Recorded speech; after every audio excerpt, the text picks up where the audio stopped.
Since the 1930s, Gallup has asked Americans one simple question. Do you approve of the way the president is handling his job? Kennedy averaged 70%, Eisenhower 65%. Even Richard Nixon, the man who resigned in disgrace, averaged 49%. Donald Trump's first term average, 41%. That is the lowest term-wide average approval rating of any president in the history of modern polling. And here's the part that breaks people's brains. He got reelected anyway.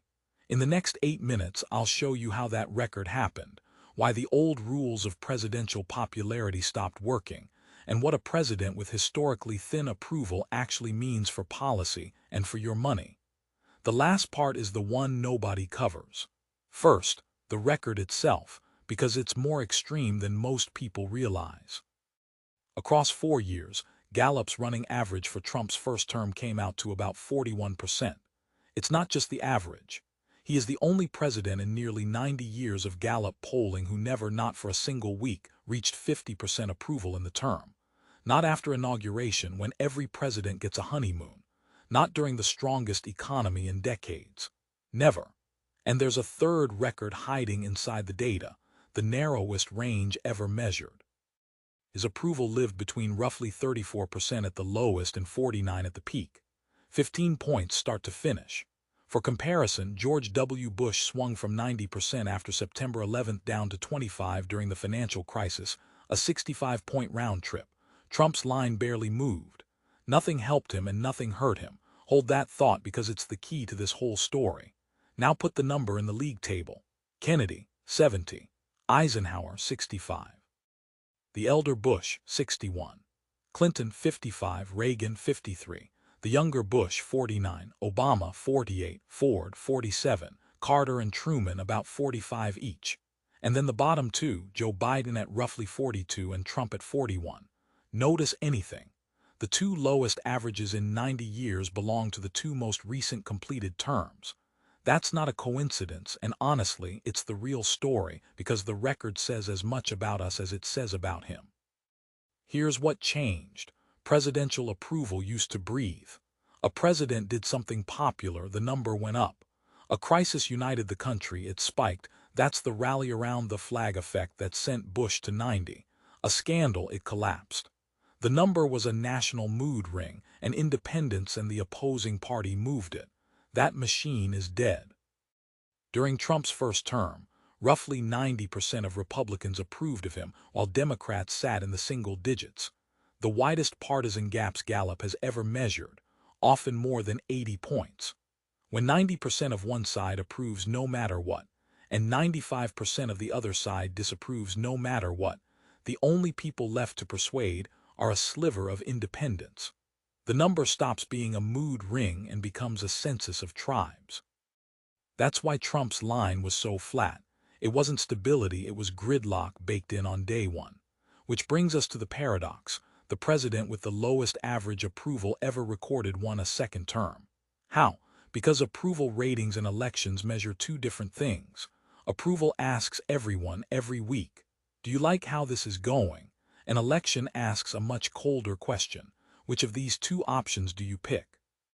You can hold the all-time low average and still win if enough voters dislike the alternative more, and if your 41% shows up with more intensity than the other side's 50-something.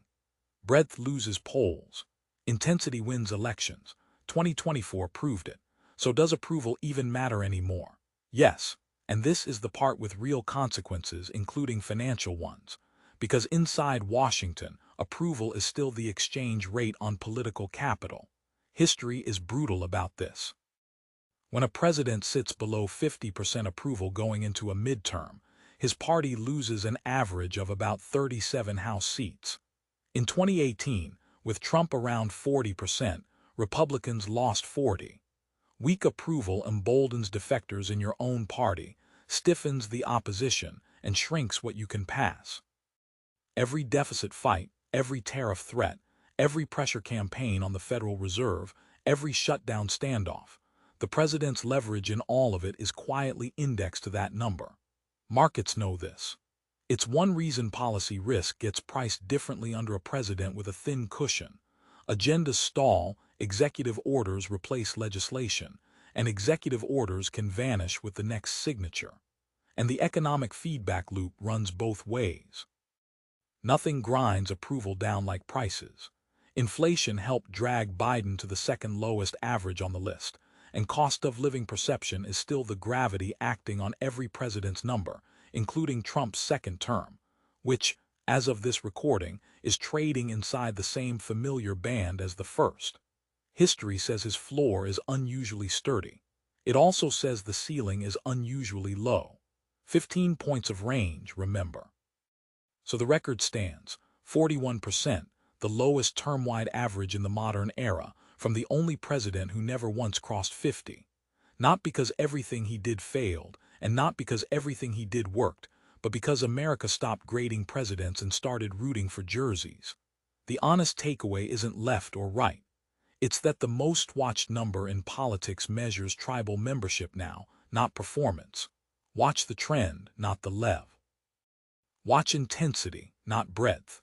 And when someone tells you a president is finished or invincible because of an approval poll, remember the man who set the all-time record low and won anyway.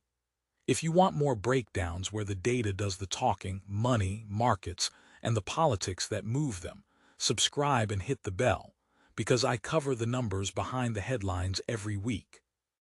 And tell me in the comments, do you think approval ratings still matter, or are they just tribal scoreboards now? The comment section here has been sharper than half the pundits on TV. See you in the next one.